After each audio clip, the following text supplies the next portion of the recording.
Welcome to our Rapid Fire Wednesday Q&A for immigration professionals. I'm Kimberley Robidoux in our San Diego office of WR Immigration, and I'm joined today, as I am every Rapid Fire Wednesday, with Miki Matrician, who's co-managing partner of our office in Boston. Hey to you, Miki. Good to see you today. Hi, Kim. All right. So summer is a time that many foreign nationals and not foreign nationals in the U.S. travel internationally. And we wanted to discuss what HR professionals should know so that they, along with counsel, can help manage foreign nationals' expectations in order to maximize their travel abroad, but primarily to minimize any disruption to their ability to re-enter the United States and to be able to resume their work after they return in the U.S.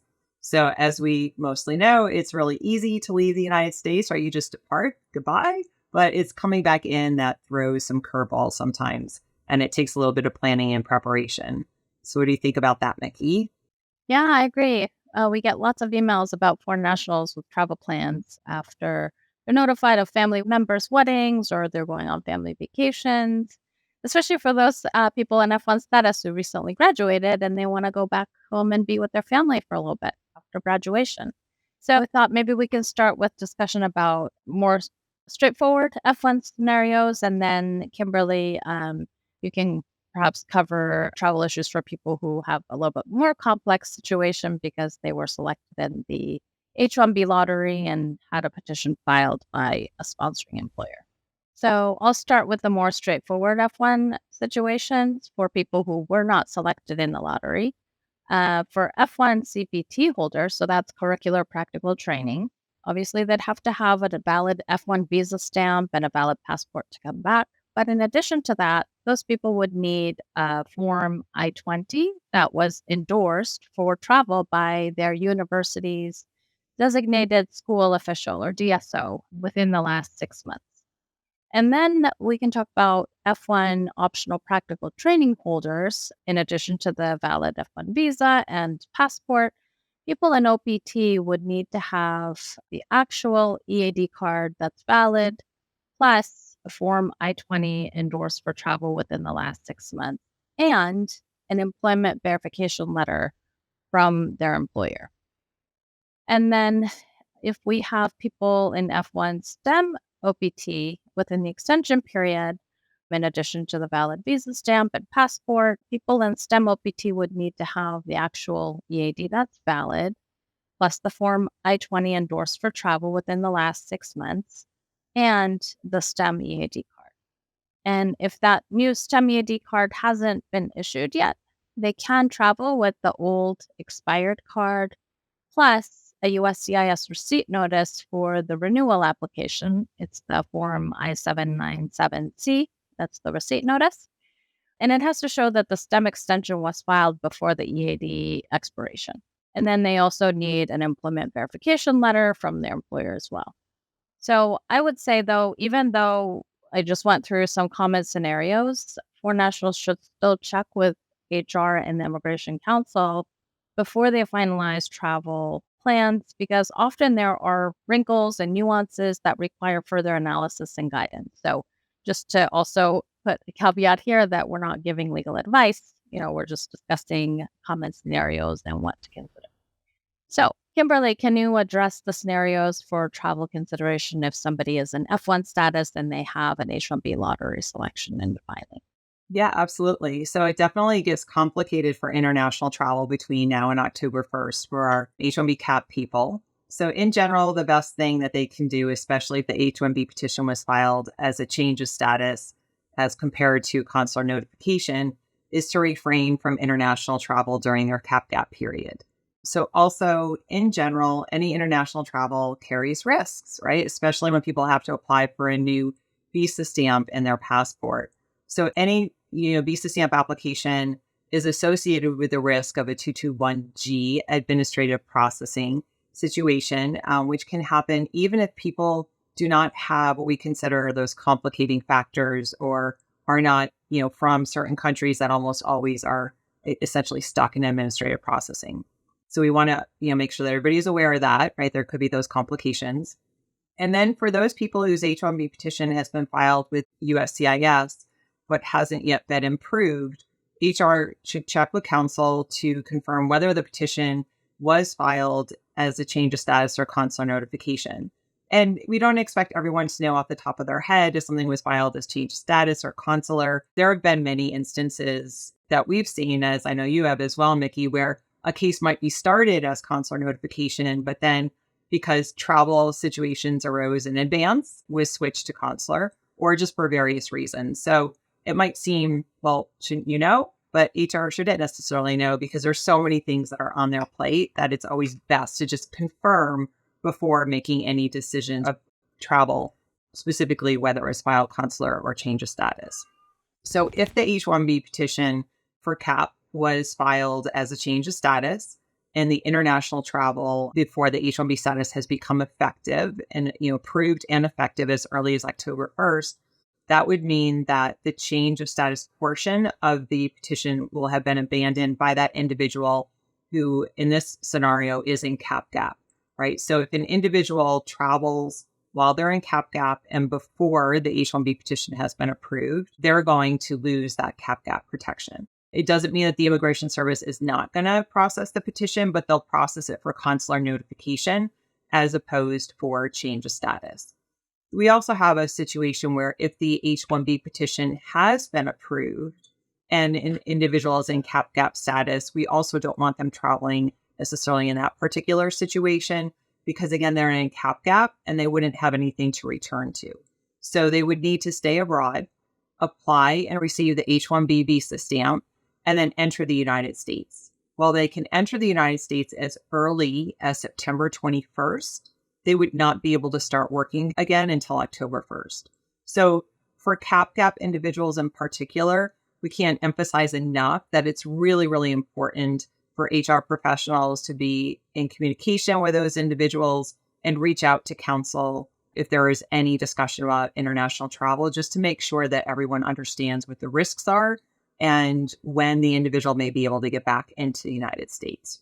The other little minute thing is that if someone enters the United States before the H-1B petition becomes effective, and for CAP, most of the time it's October 1st, if they enter up to 10 days in advance, as authorized by the regs, that period of time actually counts against their 6-year maximum period of stay in H-1B status. So it's just a little nuance, just to consider. But when someone wants to really get back to the U.S., a couple of days is probably not a big issue.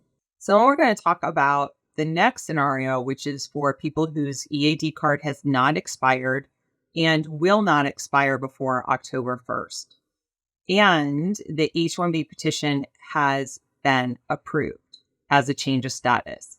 So according to the USCIS guidelines, if an individual has an approved H-1B petition and they're in valid, F1 status with an EAD or semi-EAD card, then they can leave the United States and re-enter before that H-1B CAP petition becomes effective. Most of them will be October 1st.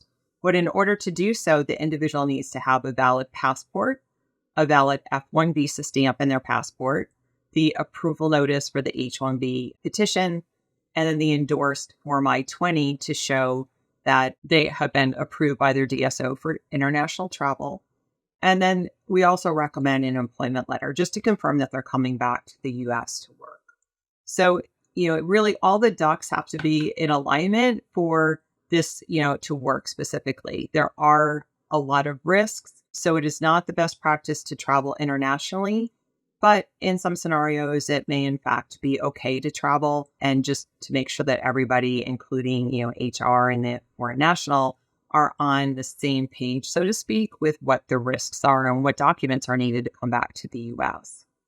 So, Miki, I just talked all about, the EAD for the F1 students and CAP gap. So what about those foreign nationals that are not in F1 status, that they're in some other status?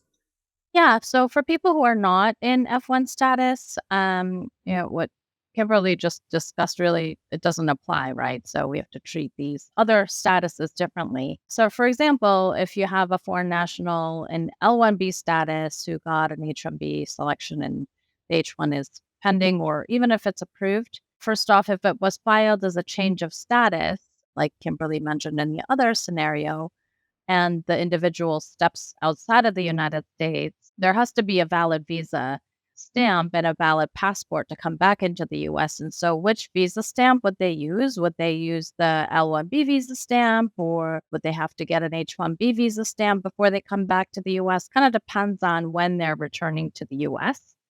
And so let's say they're returning to the US before October 1st, then they would need that valid L1 visa stamp in that example, plus either an I-797 approval notice from USCIS, or if it was a direct consular application for the L, then the Form I-129S endorsement, and then potentially evidence of their continued employment.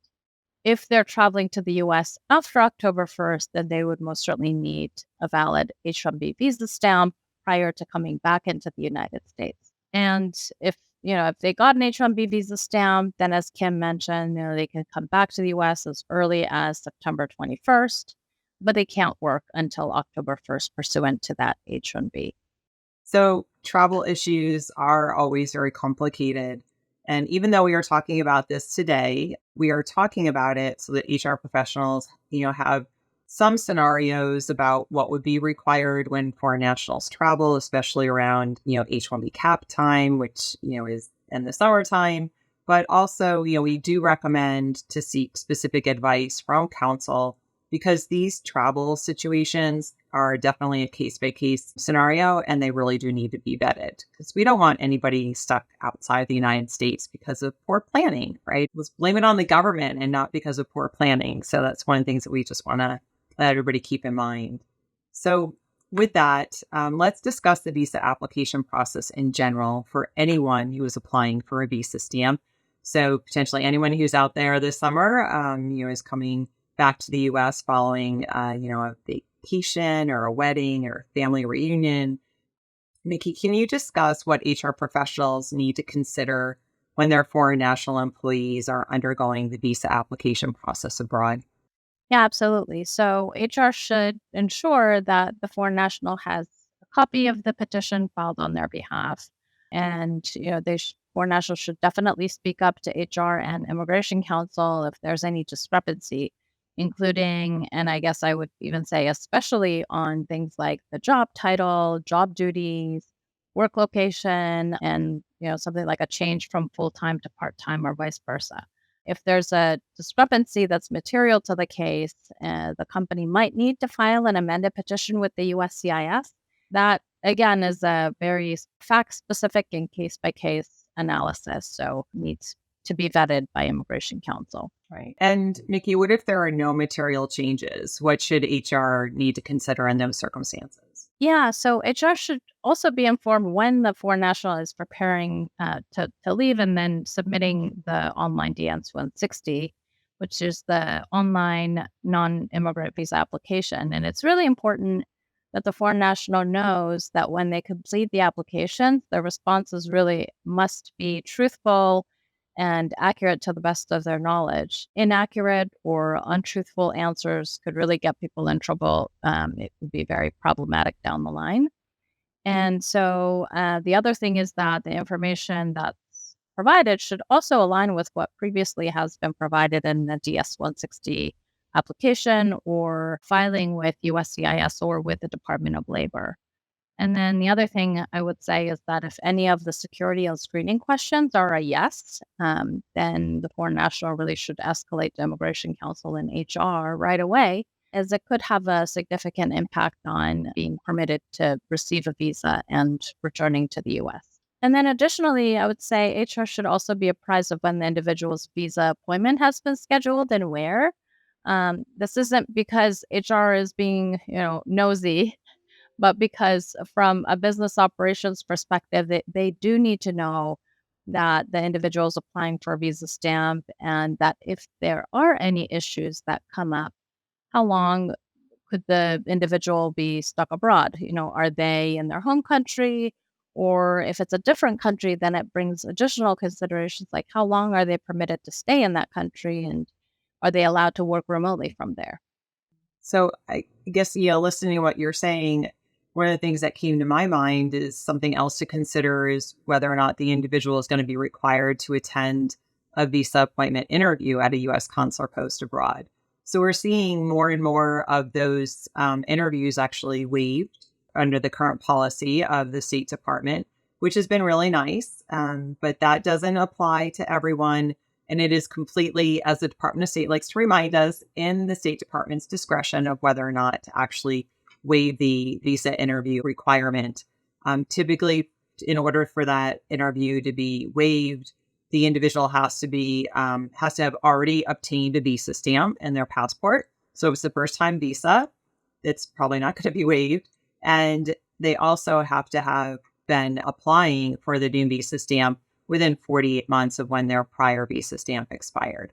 So those are just some things to consider that it might help with the process and how long somebody might need to stay abroad. But again, there's no guarantee that they're going to get that interview waived.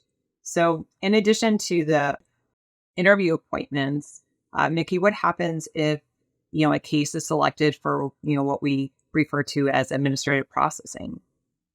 Yeah. So, like you said, Kimberly, earlier, any visa application is potentially subject to administrative processing, and administrative processing is usually something that happens when the consular officer isn't really necessarily concerned about the merits of the case, but they do require additional information or documents for the visa to be approved. The other scenarios that may mean that there's additional security screening that's required.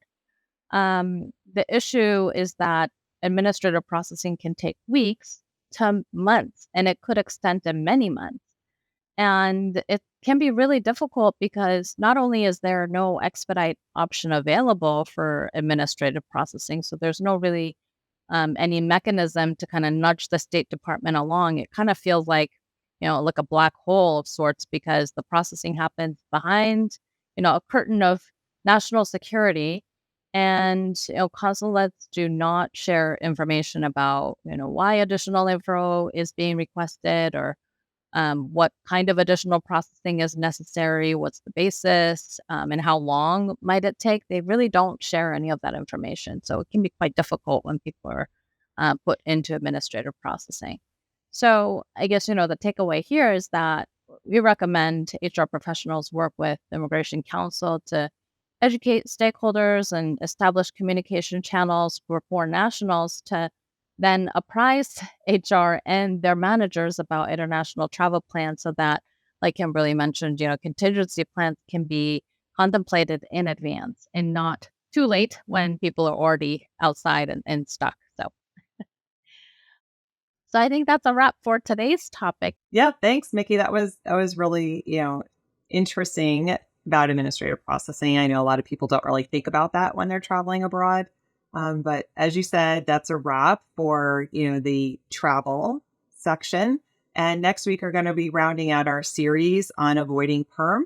And we will be discussing multinational managers as an option, an alternative for the permanent resident process. So join us for that discussion.